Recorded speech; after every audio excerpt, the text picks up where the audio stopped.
Hello friends, welcome back to my YouTube channel study media. कैसे हैं आप सभी? उम्मीद करती हूँ कि आप सभी स्वस्थ होंगे, अच्छे से होंगे। तो आज इस वीडियो में हम करने वाले हैं तीसरी कक्षा के लिए पाठ्य पुस्तक परिवेश अध्ययन झरोका का पाठ 14, जिसका नाम है दाएं बाएं चार दिशाएं। पिछली वीडियो में मैंने आपको पाठ 13 करवाया था, जिसका नाम था मेरा घर है सबसे प्यारा। तो चलिए पाठ 14 शुरू करते हैं। रैली की तैयारी। राहुल के स्कूल में आज स्वच्छ भारत अभियान की शुरुआत की जानी है। सभी बच्चे रैली निकालने गांव में जाएंगे। राहुल और उसके साथी रैली के लिए पोस्टर बना रहे हैं। कुछ बच्चों ने कागज पर नारे लिखे हैं। अध्यापिका ने बताया कि रैली आधी छुट्टी के बाद निकाली जाएगी। रैली के लिए सब बच्चे स्कूल के से दाईं ओर वाले रास्ते पे जाएंगे। कविता: मैडम, दाईं ओर का मतलब सीधा हाथ है ना, जिसे हम लिखते हैं। अध्यापिका: हाँ। सीमा: मैडम, मैं तो बाएं हाथ से लिखती हूँ, तो क्या मैं बाईं तरफ जाऊँगी? अध्यापिका: चलो रैली से पहले हम दाएं और बाएं को समझ लें। अध्यापिका ने इकबाल को बुलाया। उसका एक हाथ श्याम पट्ट पर रखवाकर उसका हाथ का रेखा चित्र बनाया। फिर बच्चों को बताया कि यह इकबाल का दाएं हाथ का चित्र है। ऐसा करो, यहाँ एक हाथ का चित्र बना है, इस पर अपने हाथ को रखो। अंगूठे पर अंगूठा, उंगलियों पर उंगलियां। तुमने अपना जो हाथ चित्र पर रखा है वह तुम्हारा दायां हाथ है। अब अपना दूसरा हाथ इस खाने में रखो। किनारे किनारे पेंसिल चलाकर एक चित्र बनाओ। यह तुम्हारा बायां हाथ है। देखो और लिखो। अपनी बाईं ओर बैठे बच्चे का नाम रजनी। अपनी दाईं ओर बैठे बच्चे का नाम मंजू। तुम्हारी अध्यापिका तुम्हारे किस ओर खड़ी है? पूरब की ओर। अध्यापिका: दाएं व बाएं को समझने के लिए अब हम दिशाओं के बारे में जानेंगे। यदि हम उगते हुए सूरज की तरफ मुंह करके खड़े हों तो हमारे सामने पूरब दिशा, पीठ के पीछे पश्चिम दिशा, बाएं हाथ की ओर उत्तर दिशा और दाएं हाथ की ओर दक्षिण दिशा है। दिशाएं: सूरज उगता रोज जिधर से पूरब दिशा कहलाती, ठीक हमारे पीछे वाली पश्चिम जानी जाती। बाईं ओर हमारे उत्तर, दक्षिण होती दाएं। चार दिशाओं की दुनिया में हम सब महिमा गाएं। सोचो और लिखो। यदि तुम्हारा मुंह उगते हुए सूरज की ओर है तो तुम्हें सामने पूर्व दिशा है, पीछे पश्चिम दिशा है, दाएं में दक्षिण दिशा है और बाएं में उत्तर दिशा है। जब बच्चे मिलकर कविता गा रहे थे तभी आधी छुट्टी की घंटी बजी। बच्चे जल्दी जल्दी बाहर जाने लगे। अध्यापिका ने कहा, आधी छुट्टी खत्म होते ही सभी बच्चों को रैली के लिए जाना है।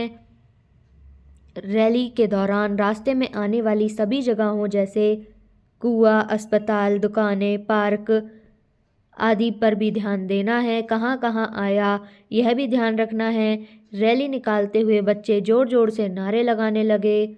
साथ ही रास्ते में आने वाली सभी चीज़ों को ध्यान से भी देख रहे थे। सोचो और लिखो। आप अपने घर से स्कूल तक के रास्ते में जिन चीज़ों को देखते हो उनकी सूची बनाओ, जैसे कुआं, अस्पताल, डाकघर, दुकानें, पार्क, बैंक, बस स्टॉप, आम का बाग। चलो बनाए चित्र। अगले दिन अध्यापिका ने पूछा, बच्चों, कल स्कूल के गेट से निकलकर हमने किस ओर रैली शुरू की थी? इकबाल: दाईं ओर से। अध्यापिका: शाबाश, आगे चलने पर तुम्हारे बाईं ओर क्या आया था? मोनू: अस्पताल। अध्यापिका: बहुत अच्छे। और दाईं तरफ? Manju: bus stop. अध्यापिका: बिल्कुल ठीक। अब इन दोनों के चित्र ब्लैक बोर्ड पर बनाते हैं। तो यहाँ पे ये चित्र बनाया गया है। अध्यापिका: आगे जाकर बाईं ओर मुड़ने पर क्या क्या आया था? मोनू: पहले पार्क आया था, फिर गोलू हलवाई की दुकान। सुरेश: फिर बाएं मुड़ने के बाद आए थे बहुत से घर और एक कुआं। रजनी: उसके बाद हमने बैंक, डाकघर और बहुत से खेत देखे थे। अध्यापिका: एकदम सही। फिर आम के बाग से बाईं ओर मुड़कर हम वापस स्कूल पहुंच गए थे। आओ अब इन सबको ब्लैक बोर्ड पर बनाते हैं। तो यहाँ पे ये पूरा चित्र बनाया गया है। अध्यापिका लो बन गया हमारे स्कूल के आसपास का चित्र।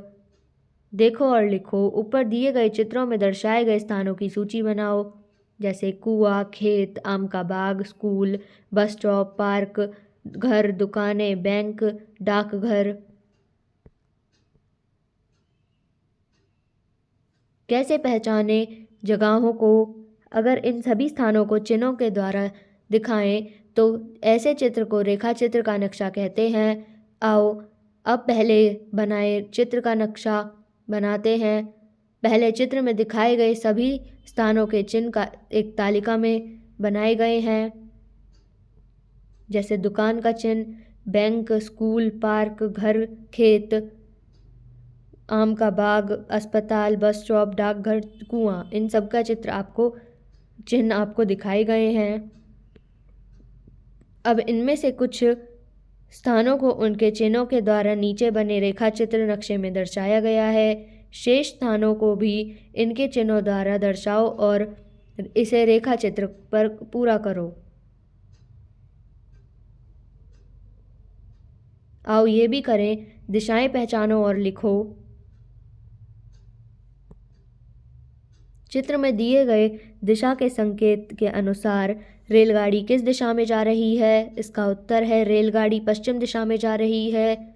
बस किस दिशा में जा रही है? बस पूर्व दिशा में जा रही है। जंगल की किस दिशा में पहाड़ हैं? इसका उत्तर है जंगल की उत्तर दिशा में पहाड़ हैं। गांव पहाड़ की किस दिशा में है? इसका उत्तर है गांव पहाड़ की उत्तर दिशा में है। प्रश्न 2, देखो और लिखो। खिड़की अध्यापिका के किस ओर है? खिड़की अध्यापिका के बाईं ओर है। अध्यापिका के दाईं ओर वाले समूह में कितने बच्चे बैठे हैं? अध्यापिका के दाईं ओर वाले समूह में 4 बच्चे बैठे हैं। अध्यापिका के बाईं ओर वाले समूह में कितने बच्चे बैठे हैं? 3 बच्चे। कक्षा के चित्र का रेखा चित्र दिया गए स्थानों में बनाओ। इसके लिए तालिका में दिए गए चिन्हों का प्रयोग करो। बच्चा, अध्यापिका, खिड़की, ब्लैक बोर्ड। आप यहाँ पे देख सकते हैं और ये बना सकते हैं। प्रश्न 3, तालिका में कुछ वस्तुओं और स्थानों के नाम दिए गए हैं। इनके लिए अपनी पसंद के चिन्ह बनाओ। तो जैसे आपको जो नाम दिए गए हैं, दरवाज़ा, पेड़, गमला, कुर्सी, मेज, पानी पीने की जगह, खिड़की, इन सब के आप चित्र अपने आप बना सकते हैं। आओ परखें क्या सीखा। उगते हुए सूरज को देखकर दिशाओं का पता कैसे लगाया जा सकता है? इसका उत्तर है सूरज की ओर मुंह करके खड़े होकर। आजकल शहरों में बहुमंजिली इमारतें क्यों बनाई जाने लगी हैं? कोई 2 कारण लिखो। इसका उत्तर है स्थान की कमी के कारण और महंगी ज़मीन के कारण। घर की सफाई करने के लिए किए जाने वाले कोई 3 कार्य लिखो, जैसे झाड़ू लगाना, फर्श को धोना, खिड़कियाँ और दरवाज़ों को साफ करना। तो यहाँ पे वीडियो ख़त्म होती है। अगली वीडियो में मैं आपको पाठ 15 कम हुई दूरियाँ करवाऊँगी। ये वीडियो आपको कैसी लगी मुझे कमेंट करके ज़रूर बताएं। वीडियो को लाइक करें, शेयर करें और चैनल को सब्सक्राइब करना ना भूलें। Thank you.